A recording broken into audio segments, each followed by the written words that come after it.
हर खबर के बारे में पता होना। इसलिए हेलो लाया है fight against corona virus initiative, जिसके जरिए आपको इस वायरस से जुड़े हर सेफ्टी मेजर और हर खबर के बारे में रेगुलर अपडेट्स मिलते रहेंगी। Stay safe. Download the hello app now.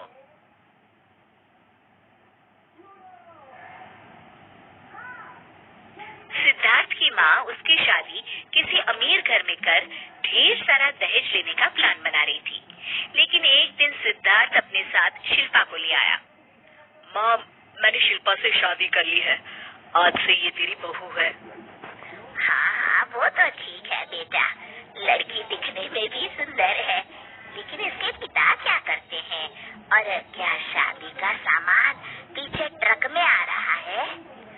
नहीं माँ, शिल्पा एक गरीब घर की लड़की है, लेकिन उसके माता पिता ने उसे बहुत अच्छी शिक्षा दी है। उन लोगों के पास शादी के पैसे नहीं थे और मैं इससे बहुत प्यार करता था, तो मैंने मंदिर में जाकर शादी कर ली। अब आप ना एक अच्छी सी पार्टी दे देना माँ। अच्छी सी पार्टी के पैसे कहाँ से आएंगे? और हाँ, मेरा घर कोई धर्मशाला नहीं है जो यहाँ फ्री में रहने खाने की व्यवस्था हो जाए। कैसी बात कर रही हैं सासू माँ? अब मैं इस घर की बहू हूँ, अब तो शादी भी हो गई। अच्छा होगा कि आप इस बात को मानकर मुझे अपना लें। इतना कहकर शिल्पा अंदर चली जाती है। तभी रीटा की बेटी कॉलेज से आ जाती है। फैशनेबल श्वेता माँ को परेशान देखकर पूछती है, क्या हुआ माँ, इतनी परेशान क्यों हो? अरे तेरा भाई किसी गरीब घर की लड़की से शादी कर आया है, अब तेरे दहेज का इंतजाम कहाँ से होगा बिटिया? और अब तेरी भी शादी दहेज की कमी के कारण किसी गरीब घर में होगी। श्वेता माँ की बात सुनकर गुस्सा हो जाती है। ऐसा कैसे हो सकता है?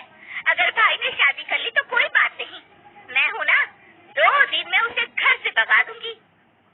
शिल्पा घर के सभी लोगों को रात में खाना बनाकर खिलाती है। किचन साफ करके खुद खाकर सोने जा रही होती है, तभी उसे श्वेता रोक लेती है। सुनो भाभी, तुमने ये जो जेवर पहने हैं ना, मुझे दे दो, मैं माँ को दे दूंगी, जिससे वो आगे मेरे लिए दहेज बनवा सके। ये मेरे गहने हैं, मेरे पिता ने मुझे दिए हैं। मेरी माँ ने एक एक पैसा जोड़कर बनवाए हैं, मैं ये किसी को नहीं दूंगी। ज्यादा मत बोलो भाभी, जितना मैं कहती हूँ उतना मान लो, वरना अंजाम बुरा होगा। होने दो बुरा, मुझे फर्क नहीं पड़ता। दूसरे दिन शिल्पा के कमरे से जोर जोर से रोने की आवाज आती है। अरे कोई तो मेरी सुनो, मेरे सारे गहने चोरी हो गए, अब मैं क्या करूं? हाय, मैं तो लुट गई। उसकी आवाज सुनकर सिद्धार्थ वहाँ आ जाता है। अरे क्या हुआ शिल्पा, क्यों रो रही हो? मेरा सारा सोना गहने सब चोरी हो गए। देखिए जी, रात में तो उतार कर यही रखे थे, सुबह उठी तो वहाँ नहीं थे। लेकिन हमारा कमरा तो बिल्कुल आखिरी में पड़ता है, बाहर से चोर के अंदर आने का कोई सवाल ही नहीं उठता। चोर बाहर का नहीं, अंदर का ही है जी। कल रात तुम्हारी बहन मुझसे मेरे गहने मांग रही थी, लेकिन मैंने नहीं दिए। उसने मुझे धमकी भी दी थी कि अंजाम बुरा होगा।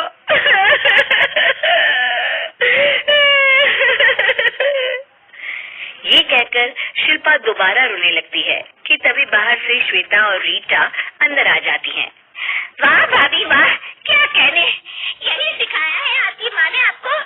अभी एक दिन भी नहीं हुआ और भैया को हमारे खिलाफ भड़काने भी लगी। अरे नहीं श्वेता, ऐसी बात नहीं है। बस तुम ये बताओ, क्या कल सच में तुमने शिल्पा से उसके गहने मांगे थे? नहीं भाई, बिल्कुल नहीं, मैं क्या करूंगी इन गहनों का? मैं तो वैसे भी गहने पहनने का शौक नहीं रखती। देखो सिद्धार्थ, अच्छा होगा कि तुम शिल्पा से ही पूछो, कहीं ये गहने अपने घर तो नहीं दे आई और इल्जाम हम पर लगा रही है। रीटा की बात सुनकर सिद्धार्थ शिल्पा से कहता है, शिल्पा, हमारे घर में कोई चोर नहीं है, बेहतर होगा तुम ही इधर उधर देखो, कहीं रखकर भूल गई होगी। रीटा और श्वेता वहाँ से चले जाते हैं।